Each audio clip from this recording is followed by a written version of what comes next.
নমস্কার। আমরা আমাদের চারপাশে রোজ কত মানুষ দেখি।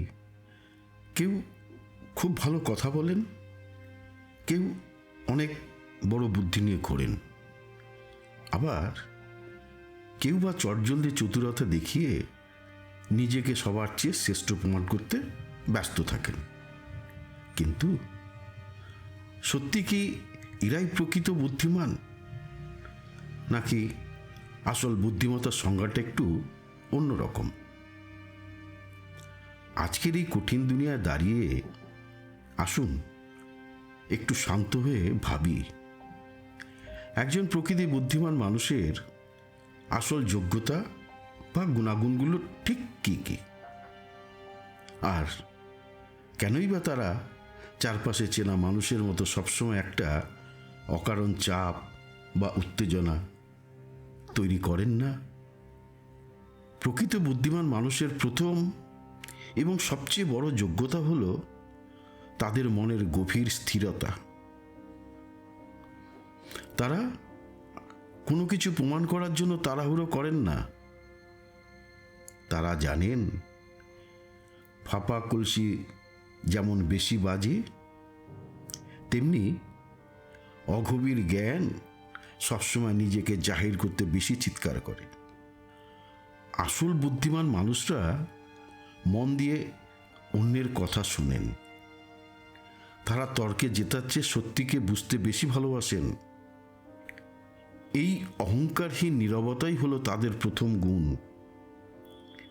আমাদের চারপাশে এমন অনেক মানুষ আছেন যারা একটুতেই রেগে যান। সামান্য সমস্যা হলেই একটা হইচই বা উত্তেজনার পরিবেশ তৈরি করে ফেলেন। কিন্তু একজন প্রকৃত বুদ্ধিমান মানুষ কোনো পরিস্থিতিতেই সেই বিষাক্ত চাপটা নিজের ভেতরে অন্যের উপরে তৈরি করে না। মহাসমুদ্রের বুকে বিশালাকার এক জাহাজ এগিয়ে চলেছে। হঠাৎ মাঝদুরিয়া ধেয়ে এলো এক মস্ত বড় ঝড়। কালো মেঘে আকাশ ঢাকা, আর পাহাড় প্রমাণ ঢেউ এসে আছড়ে পড়ছে জাহাজের গায়ে। সেখানে দুজন মানুষ ছিলেন। একজন জাহাজের সাধারণ যাত্রী, যিনি ঝড়ের তীব্রতা দেখে ভয়ে সারাক্ষণ চিৎকার করছেন, ছটফট করছেন, উত্তেজনায় অস্থির হয়ে এদিক ওদিক ছুটছেন। আর দ্বিতীয় মানুষটি সেই জাহাজের অভিজ্ঞ বুদ্ধিমান ক্যাপ্টেন। তিনি একদম শান্ত, স্থির। তিনি ঝড়ের গতি আর সমুদ্রের আচরণ দেখছেন, কিন্তু তার চোখ মুখে কোনো ভয়ের চিহ্ন নেই। তিনি ঠান্ডা মাথায় জাহাজের হালটি শক্ত করে ধরলেন এবং সঠিক সময়ে অপেক্ষা করতে লাগলেন। আর এদিকে উত্তেজিত মানুষটি হলেন কেবলই চতুর বা পরিস্থিতির শিকার হওয়া মানুষ। আর শান্ত মানুষটি হলেন প্রকৃত বুদ্ধিমান। কেন জানেন? কারণ তারা পরিস্থিতিকে আবেগের চোখ দিয়ে নয়, বিচার বুদ্ধি দিয়ে চোখ দিয়ে দেখেন। তারা বোঝেন যে রাগ বা উত্তেজনা কোনো সমস্যার সমাধান করতে পারে না, বরং মানুষের চিন্তাভাবনা ক্ষমতা নষ্ট করে দেয়। ঝড় থামল। দেখা গেল যিনি ঝড়ের মধ্যে সারাক্ষণ চিৎকার করে শক্তি নষ্ট করেছিলেন, তিনি ক্লান্ত হয়ে অসুস্থ হয়ে পড়লেন। আর যিনি শান্ত ছিলেন, তিনি ঝড় থামতেই নতুন উদ্যমে কাজে লেগে গেলেন। ঝড়ের মুখে দাঁড়িয়েও যারা নিজেদের মনের হালটা শক্ত করে ধরে রাখতে পারেন, তারাই তো আসল মনীষী। বুদ্ধিমান মানুষেরা পরিস্থিতির উপরে জোর খাটায় না। জীবনে চড়াইত্রে আসবেই, মানুষ ভুল করবে, এই সহজ সত্যিটা তারা খুব সহজে মেনে নেন।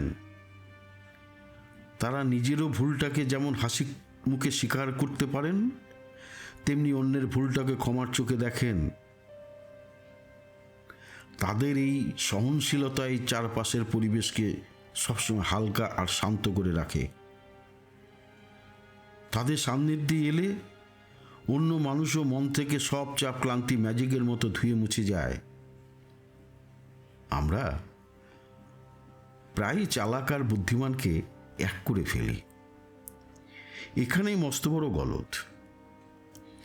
চালাক মানুষটা চট করে রেগে যায়, চট করে সিদ্ধান্ত নেয়, কিন্তু একজন প্রকৃতি বুদ্ধিমান মানুষের প্রথম যোগ্যতা হলো তার পরিস্থিতির উপর হুট করে প্রতিক্রিয়া দেখায় না। তারা পরিস্থিতিটাকে পর্যবেক্ষণ করে। তারা জানেন রেগে যাওয়া বা উত্তেজিত হওয়া মানে হলো নিজের মস্তিষ্কের নিয়ন্ত্রণ অন্য কারো হাতে, পরিস্থিতির হাতে ছেড়ে দেওয়া। তাই যখন চারপাশে পরিস্থিতি বড্ড বেশি গরম আর চাপযুক্ত হয়, বুদ্ধিমান মানুষ তখন নিজের ভেতরে তাপমাত্রা একেবারে হিমশীতল করে ফেলে। তাই বন্ধু,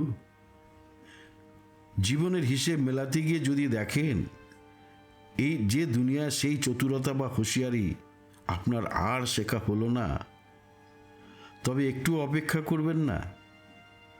যদি আপনার মনটা শান্ত থাকে, যদি আপনি অন্যকে সম্মান দিতে পারেন এবং যে কোনো কঠিন পরিস্থিতি নিজের ভেতরের শান্তিটাকে ধরে রাখতে পারেন, তবেই জানবেন সৃষ্টিকর্তা আপনাকে পৃথিবীর সবচেয়ে দামি বুদ্ধিমত্তাটা উপহার দিয়েছেন। সবকিছু শেখার মাঝে এই নিজের মনকে শান্ত রাখা শিল্পটাই যেন আমাদের জীবনের সবচেয়ে বড় পাওনা। আজ আসি, সবাই ভালো থাকবেন। দেখা হবে পরের গল্পে। নমস্কার।